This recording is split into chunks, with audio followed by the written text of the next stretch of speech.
Right now, 9,728 planes are in the air. Every 3 seconds, 47 of them change altitude, and none of them collide. You've been on one, sitting in your seat, watching a movie, while your plane shared the sky with hundreds of others. You assumed someone was watching, and you were right. Here's the invisible system that keeps the sky in order. You're at 35,000 feet. Cruising speed, 900 kilometers per hour. You look out the window. The sky is empty. Blue above, clouds below. Nothing else. But you're wrong. Within 100 kilometers of your plane, there are 47 others. Some above you, some below, some passing within 9 kilometers of your position. At 900 kilometers per hour, that's 36 seconds away. And here's the strange part. You never see them. The sky feels infinite, but it's actually crowded, organized into invisible boxes. Each plane owns a bubble of space, 300 meters tall, 9 kilometers wide.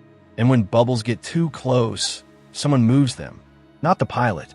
The pilot is following instructions. Instructions from a system you can't see. A system that tracks every plane, calculates every conflict, and issues commands to keep metal from touching metal at 900 kilometers per hour.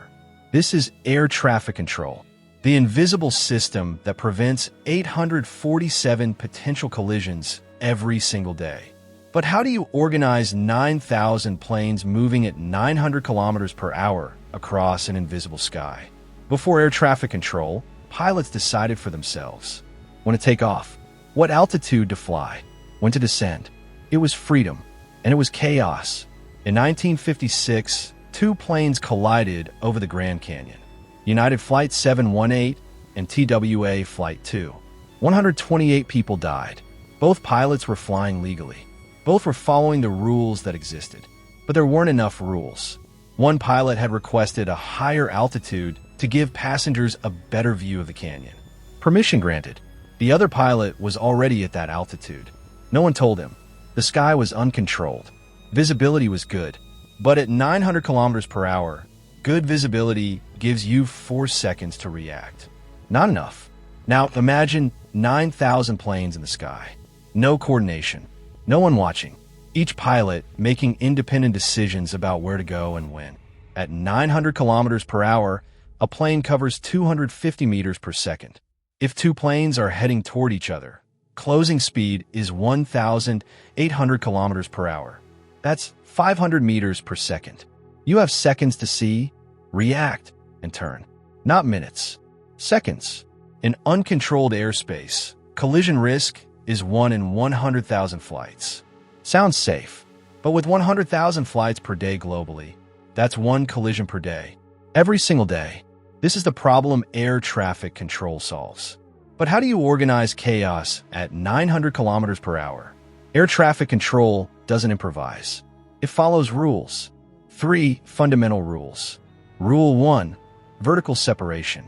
Planes flying in the same direction must be separated by at least 1,000 feet vertically. That's 300 meters. At cruising altitude, that's the minimum bubble of air each plane owns. If 2 planes are both heading east at 35,000 feet, one must climb to 36,000 or descend to 34,000. No exceptions, no negotiations. But here's what most people don't realize. Altitude isn't measured by the plane. It's measured by air pressure, and air pressure changes with weather. So controllers don't just assign altitudes. They assign pressure levels. Every plane's altimeter is calibrated to the same pressure reference. That way, 35,000 feet means the same thing for every plane, regardless of weather. Rule 2, horizontal separation. If planes are at the same altitude, they must be separated by at least 5 nautical miles horizontally. That's 9.2 kilometers. At 900 kilometers per hour, that distance gives controllers exactly 36 seconds to react if something changes. A plane veers off course. An emergency descent begins. Weather forces a reroute. 36 seconds. That's why the rule exists. Not because planes need 9 kilometers of space, but because controllers need 36 seconds of time. And here's the part that surprised me. Horizontal separation isn't measured in a straight line. It's measured along the plane's path.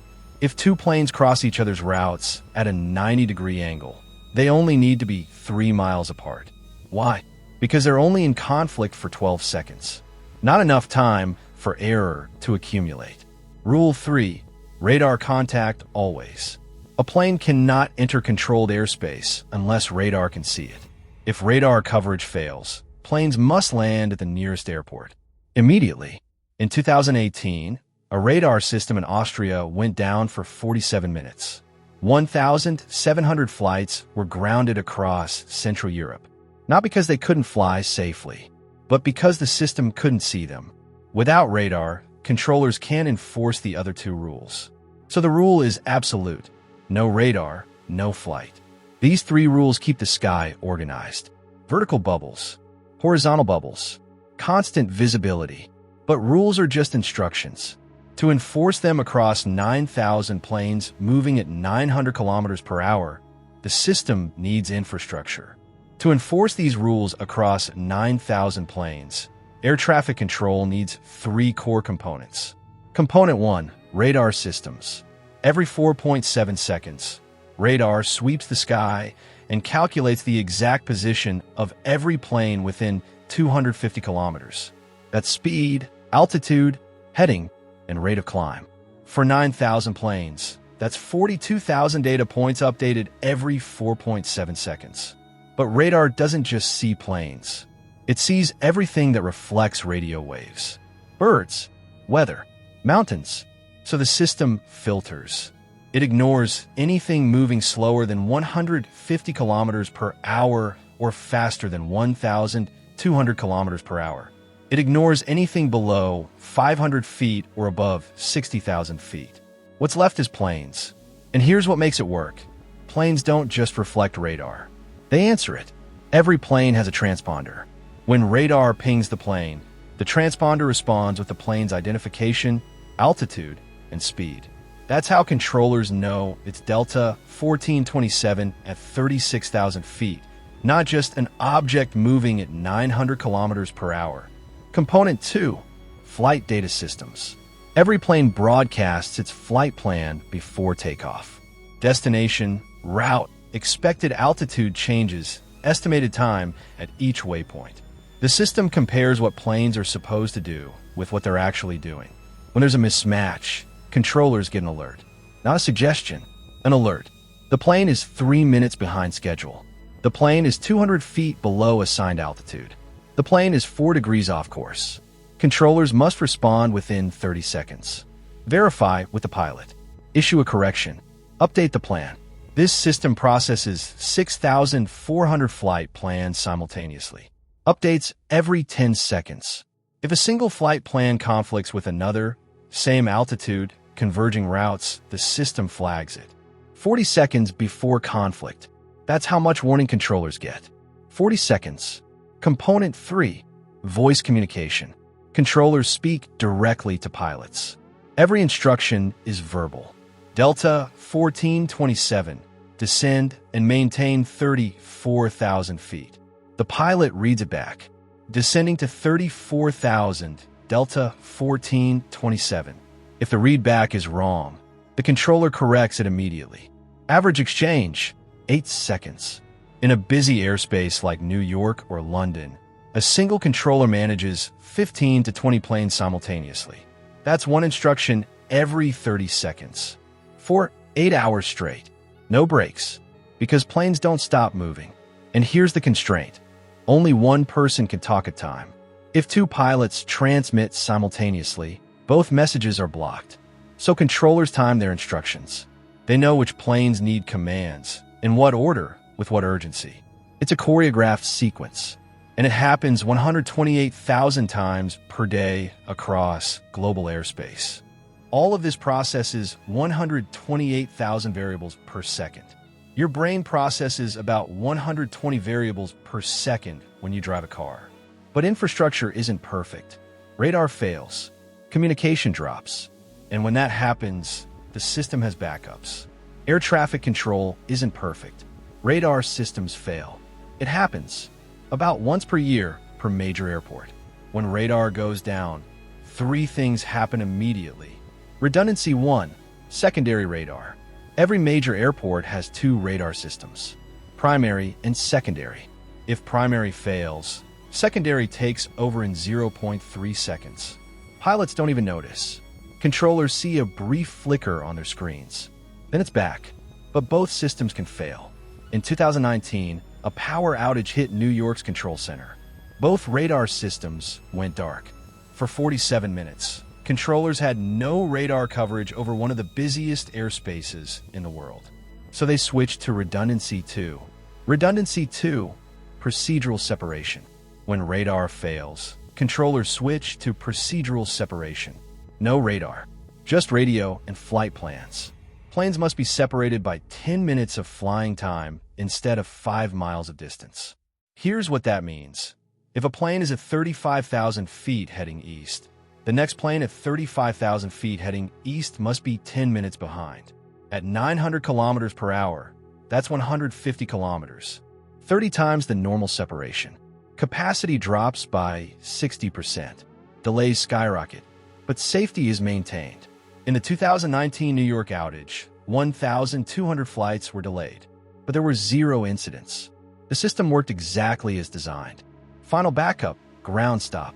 If radar fails and communication also fails, the protocol is absolute, ground stop. All planes must land at the nearest airport. No exceptions. The sky is cleared within 2 hours. It's only happened twice. Once in 2001 after September 11th. Once in 2024 during a cyber attack. On July 2nd, 2024, a cyber attack took down radar systems across northern Europe for 87 minutes. Not a technical failure, a deliberate attack. 2,400 flights were grounded. Airlines lost $340 million that day. But there were 0 incidents, 0 injuries, 0 collisions.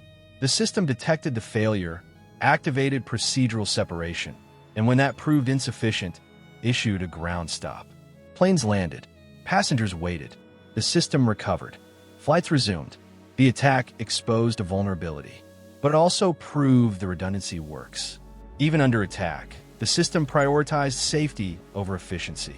But even with 3 layers of protection, the system isn't flawless. And that affects you directly every time you fly. Now you know how air traffic control works. Here's how it affects you. When your flight circles the airport for 20 minutes before landing, it's not random. The system calculated that landing you now would require 14 other planes to change altitude, causing a ripple effect that would delay 47 flights total. So it delays you to optimize the whole system. 1 plane waits, 47 don't. That turbulence you feel during descent, often it's not weather. It's the plane changing altitude quickly because another plane entered your vertical space. The system detected a potential conflict 40 seconds ahead and issued an immediate command. Descend 1,000 feet now. You felt it as a bump, but it was a collision avoided. And when you see planes lined up in the sky, all descending in sequence toward the airport, that's not coincidence. That's the system creating a queue in the air. Each plane is exactly 5 miles behind the previous one, descending at exactly 1,000 feet per minute. It looks effortless. It's not. It's 47 variables being optimized in real time per plane. Wind speed, weight, fuel, approach angle, all calculated to keep the queue stable. Here's the part most people don't realize. Your plane isn't flying the route you think it's flying. The route on the screen is simplified. The actual route has 23 waypoints. Each one is a coordinate where the system checks your position, verifies separation from other planes, and issues the next command. You're not flying a line. You're flying a series of connected segments, and the system adjusts them constantly. Next time you're on a plane and it suddenly changes altitude, you'll know someone didn't decide you needed a bumpier ride. The system detected that your bubble was about to touch another bubble and moved you 40 seconds before you would have noticed. But here's what most people get wrong about air traffic control. They think controllers are trying to get you to your destination as fast as possible. They're not. Controllers are optimizing for system-wide efficiency, not individual speed. Your 20-minute delay might prevent 45-minute delays across other flights. The math favors the many, not the one. In 2023, A single flight was delayed 94 minutes at JFK because landing it on time would have forced 18 other flights to divert to other airports. Those diversions would have cost 6 hours of total delay across all passengers, plus $2.1 million in fuel and landing fees. So one plane waited, and the system saved time overall. It seems unfair, but it's mathematically optimal, and that's how the system is designed to work. So, to recap, air traffic control keeps 9,000 planes separated using 3 rules: vertical separation of 1,000 feet, horizontal separation of 5 miles, and constant radar contact. It's sustained by radar systems updating every 4.7 seconds, flight data systems tracking every plan, and voice communication connecting controllers to pilots. But here's what you probably didn't realize. Air traffic control doesn't work alone. It connects to weather prediction systems, which rely on satellite networks, which depend on GPS. And GPS is what keeps those planes knowing exactly where they are in the first place. It's systems talking to systems all the way down. Right now, as you watch this, 9,728 planes are being tracked. 42,000 data points are updating every 4.7 seconds. 128,000 variables are being processed per second. And 1,915 decisions are being made about who goes where and when. This invisible system is preventing 847 potential conflicts per day while you sit in your seat, watching a movie, completely unaware that your plane just moved 1,000 feet to avoid a bubble that got too close. Next time you're on a plane and feel that sudden bump, you'll see it differently. Not turbulence, not bad piloting. The system working, detecting, adjusting, protecting. This is air traffic control. The system you never see, but that keeps the sky in order while you fly through it.